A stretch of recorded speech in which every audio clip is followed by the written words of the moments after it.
Hello everyone, welcome to SRPS online classes. This is Priya Singh and today we are going to study chapter 6 Flow of Heat. In the first video, we have already understood the topic conduction. Here we will be starting with convection and radiation of heat. Let us first see what all we will study here. We'll start with convection in water, convection in gas, land and sea breeze, then applications of convection, radiation, applications of radiation and thermos flask. You all must be remembering that in the last video we studied about conduction, which is the process of transfer of heat from one end to another end or hot end to colder end. Conduction always takes place when two objects are in contact with each other.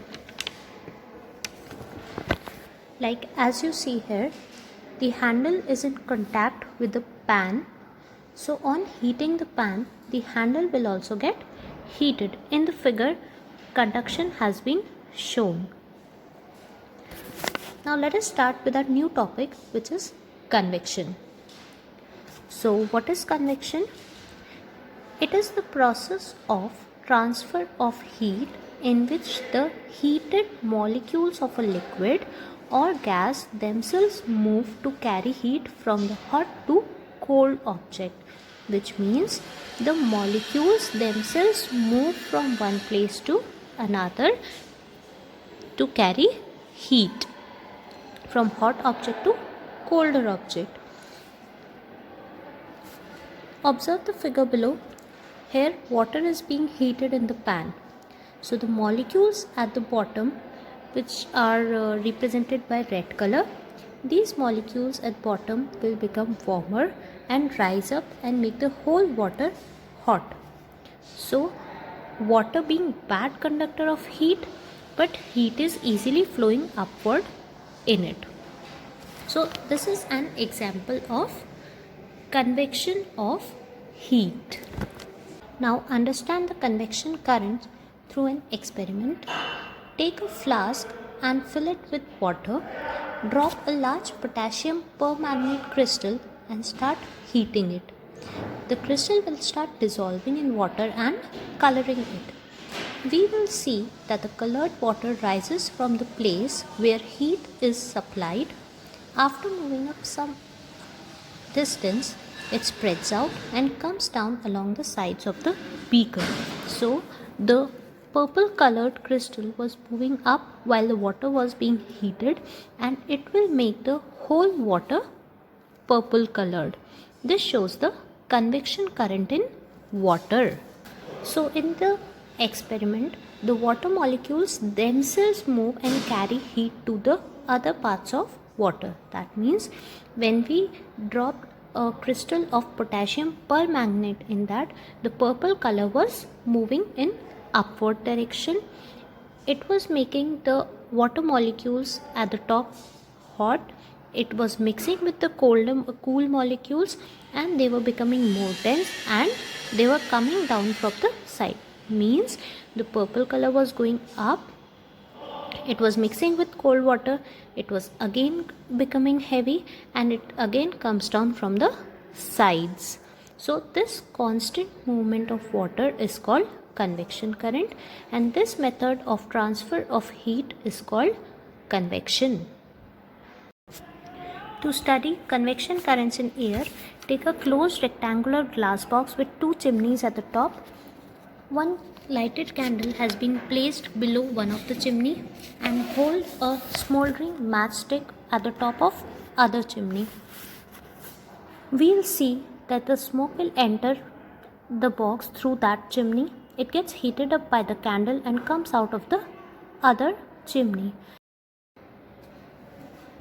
Now let us study an application of convection current, which is sea breeze and land breeze. In coastal areas, the breeze generally flows from sea towards the land during the day and from the land towards the sea during the night. As you can see in the figure above, the warm air or the air from the land gets heated up and it is moving towards the water, and again from water it is moving towards the land.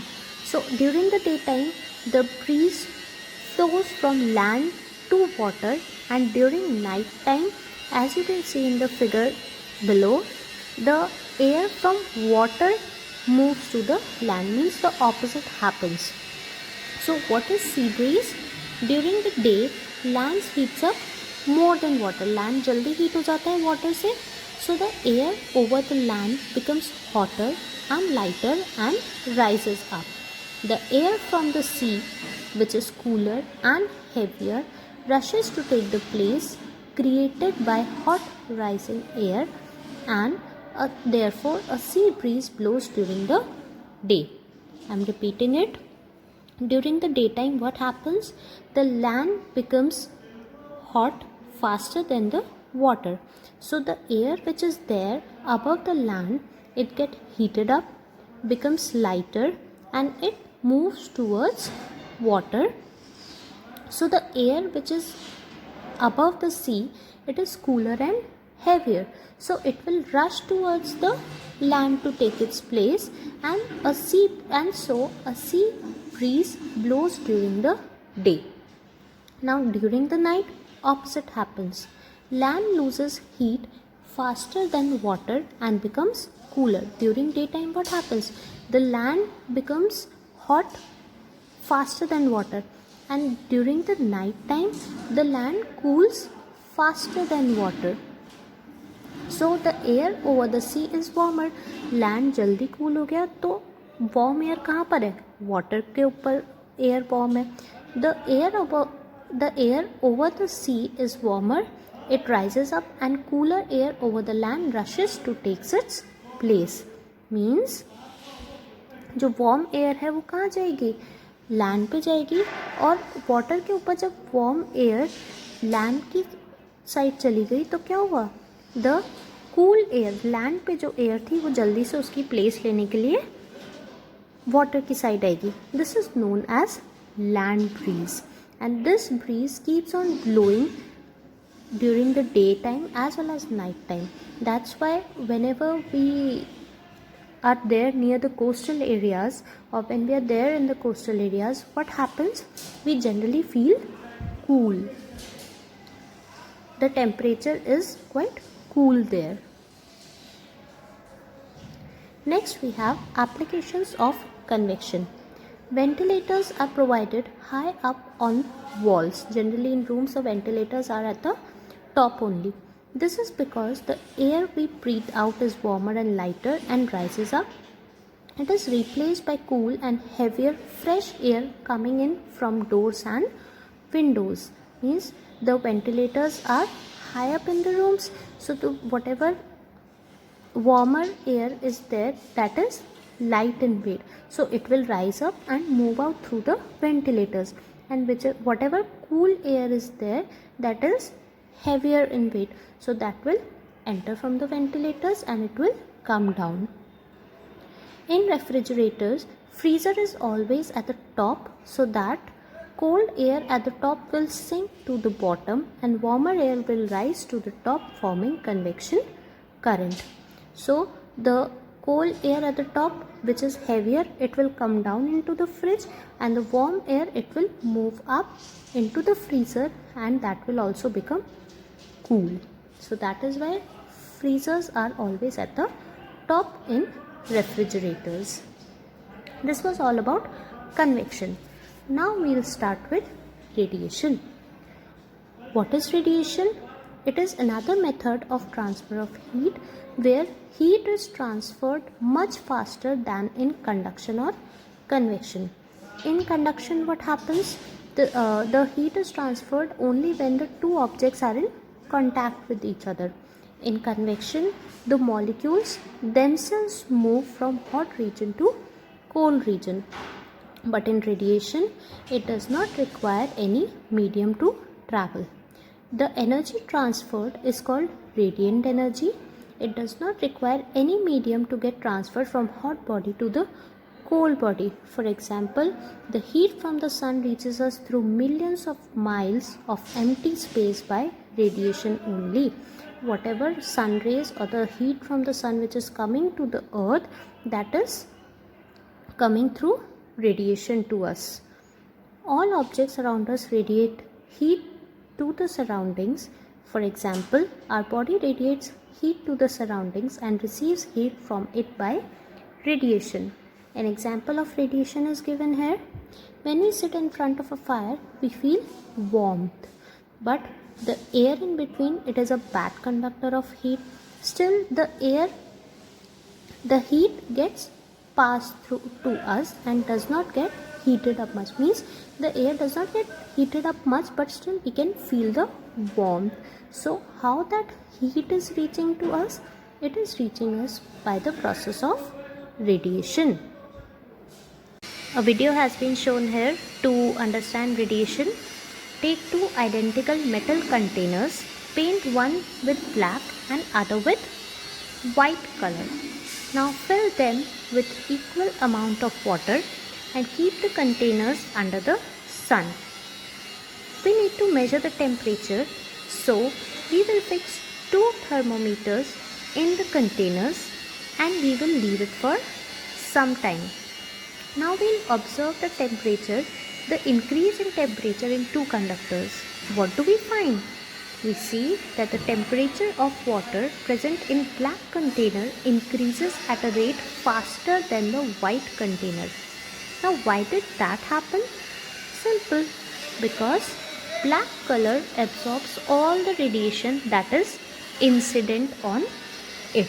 So water in black container had its temperature rising at a faster rate.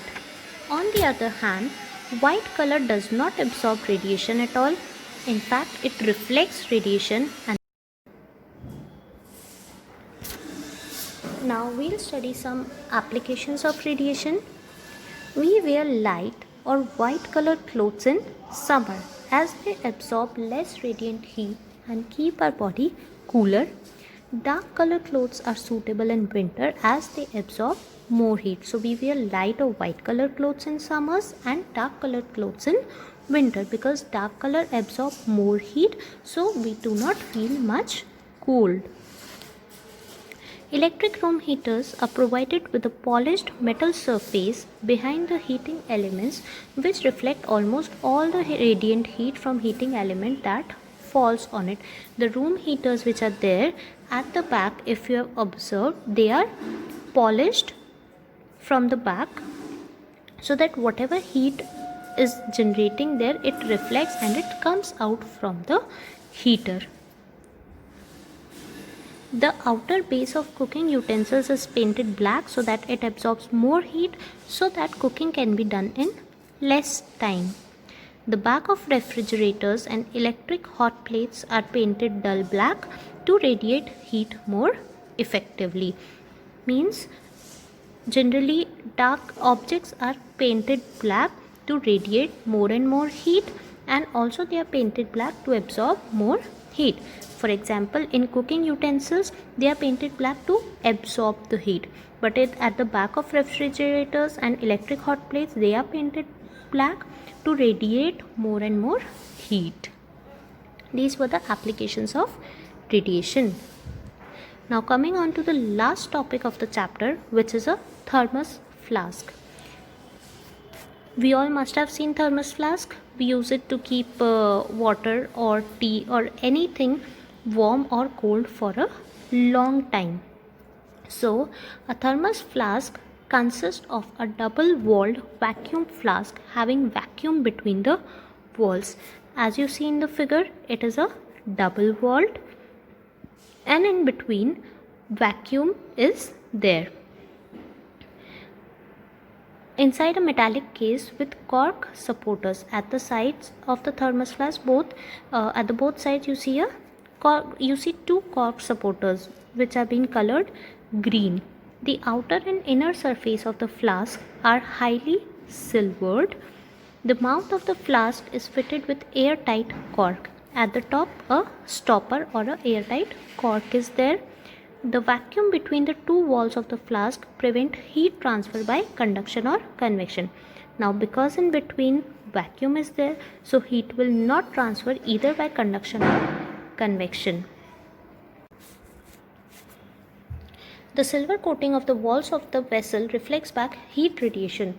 So inside of the flask is colored or is coated with silver, so that whatever radiations try to comes out, it reflects back inside the thermos flask.